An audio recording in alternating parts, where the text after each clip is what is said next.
residents have reportedly converged on the cemetery, fearing the remains of relatives have been removed. No suspects are in custody as the investigation at the scene continues. Oil storage units continue to burn out of control at the huge Texaco refinery near the Texas-Louisiana border. The Texas Chainsaw Massacre begins in the summer of 1973 in Texas. No shit. What a dumb thing to say. Of course it's in Texas. Oh, no, it takes place in Ohio. I'm sorry, I'm so stupid. The news is reporting a series of grave robberies, and people are flocking to the local cemetery to see if their deceased loved ones' remains are desecrated. This one is unrelated. This dude just asked to be propped up upon his death. Like, this one's fine. And 5 friends are traveling through town on their way to the old home of Sally and Franklin's grandfather, and they stop at the cemetery to make sure their grandfather's grave hasn't been disturbed. That's the sheriff. You go tell him your granddaddy's buried in there. Thank you. Say, fella, I'm gonna run off with the girl a minute. You don't mind, do you? And I'm not sure what's happening here. Like, is this considered a Texas tailgate? Like, what a weird vibe. Look at that dude. He's drunk as piss. And every character in this movie is very unsettling in their own way. Like, these 5 seem like they are in mortal danger before they even get to Leatherface's house. And man, if they ever do a true remake of this movie, and they don't cast Bobby Moynihan as Franklin, I'm gonna be very upset. And they're running low on gas, and when they stop at the gas station, the attendant tells them that they won't get any more gas until later that day. So they decide to push on towards the house, and just hope that their good vibes will fill the gas tank, I guess. They see a hitchhiker on the side of the road, and it's refreshing to finally see people apprehensive about picking up a hitchhiker. Oh, he's weird looking. No! But it is the 70s, and the law said you had to pick up anyone who needed a ride. Take me to my house. I live right off this road. We're in pretty much of a hurry. Oh, does this sound familiar? Hitchhiking is a dying pastime because people have become afraid of strangers they find on the side of the road. Now, there are a few rules that every hitchhiker must follow in order to make the people that pick them up feel more at ease. Welcome to Hitchhiking 101. Step 1. Share any hobbies or activities with your new friends. Hey. Let me see him. It's really good. You like it? Possible we can talk about something else? Okay, these kids don't seem to be responding to that. Let's try a new tactic. Step 2. Show that you would never hurt them by hurting yourself, thus demonstrating your submissiveness. Oh, come on. Oh dear, that seemed to be even more off-putting for them. What do these beatniks want from you? How about step 3? Try offering up a personal possession as a peace offering. I have this knife. It's a good knife. Sure it is, man. Well, these dropouts sure are being a bunch of wet blankets. Step 4. Perhaps you could document the trip for your new friends so they always remember it. It didn't turn out so good. Now that was a nice gesture. What do these triaggers want? You've already given them your blood. Let's try step 5. The entrepreneurial spirit is ingrained in the heart of every American. Try that. It's a nice picture. Hey, you can pay me now. Huh? $2. Give him back the damn picture. I bet those bohemian longhairs have never done an honest day's work in their life. Step 6. Be calm and never overreact.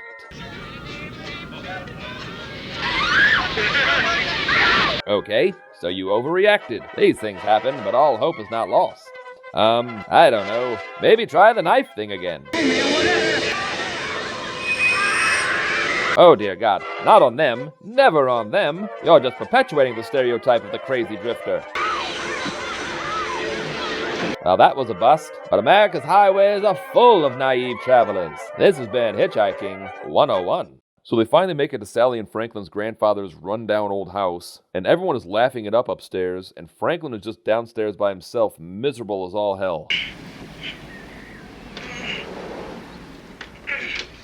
Come on, Franklin. It's gonna be a fun trip. Which is crazy because he seems like an absolute delight. Oh man, that's not gonna help his mood. Kirk and Pam go to try to find the creek to go swimming, and they stumble upon a farmhouse and decide to go ask whoever lives there if they have any gas that they can buy. They find a number of cars on the property, and growing up, I was like, oh, they must fix up old cars. And as an adult, I was like, oh, those are the vehicles that belong to their victims that they could also fix up, you know? If they wanted to. I'm not sure what hobbies this family has besides the horrific murder and cannibalism, but that can't possibly occupy your whole day. So Kurt goes up to the house, and since no one answers his knock, he decides to let himself in, and we get our first glimpse of Leatherface.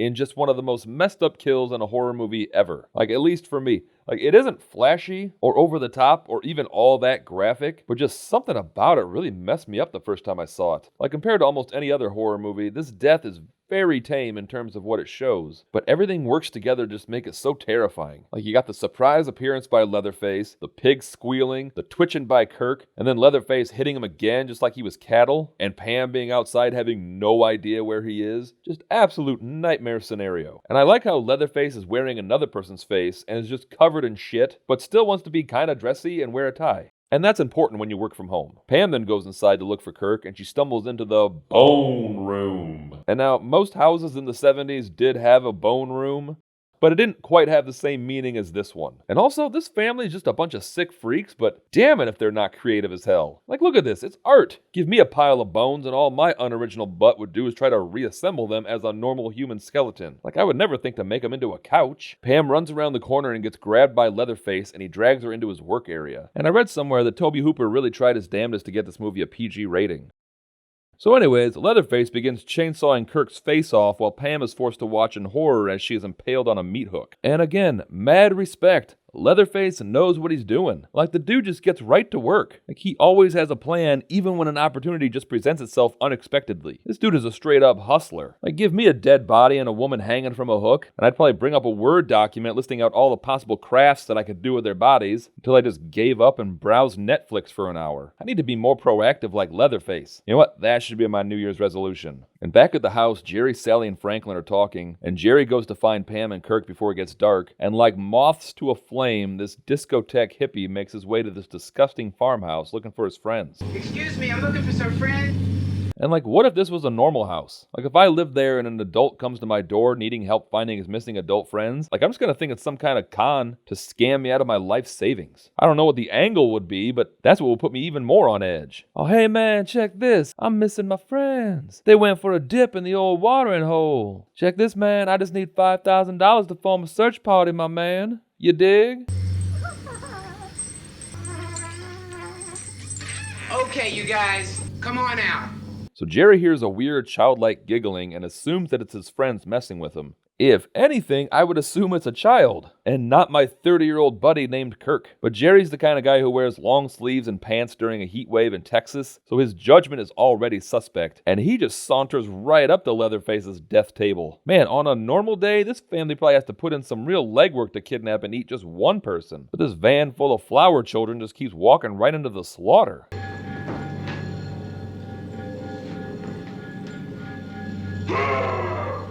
And guys, this incident has Leatherface completely freaked out.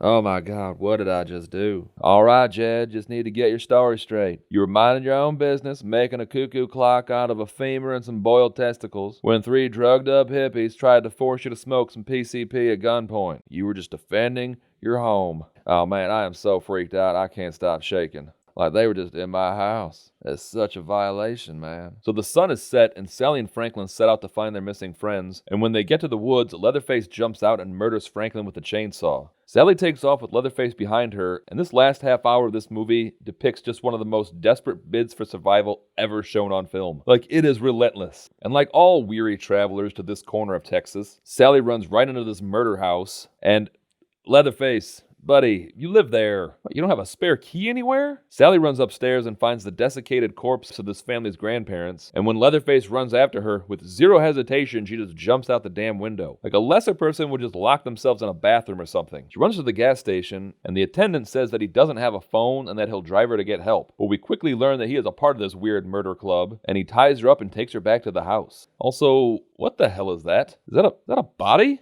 I mean, I know there's bodies all over the place, but like they haven't focused on that one. Like that one looks kind of fresh. The hitchhiker we learn is Leatherface's brother, and he recognizes Sally when he takes off the bag.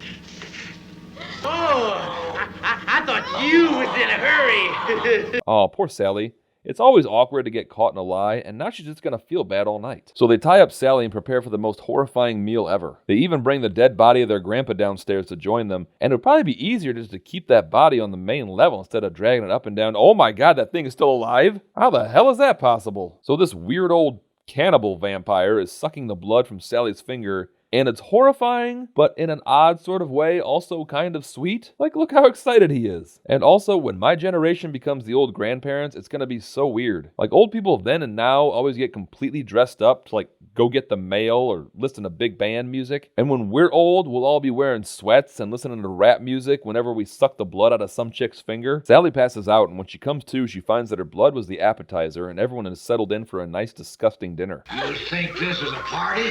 Well, I mean, Leatherface is wearing a blazer, and he has his party face on. And is that lampshade a human face? Seriously, the creativity of this family is just off the charts. And I think they're celebrating Festivus because they all begin the airing of grievances.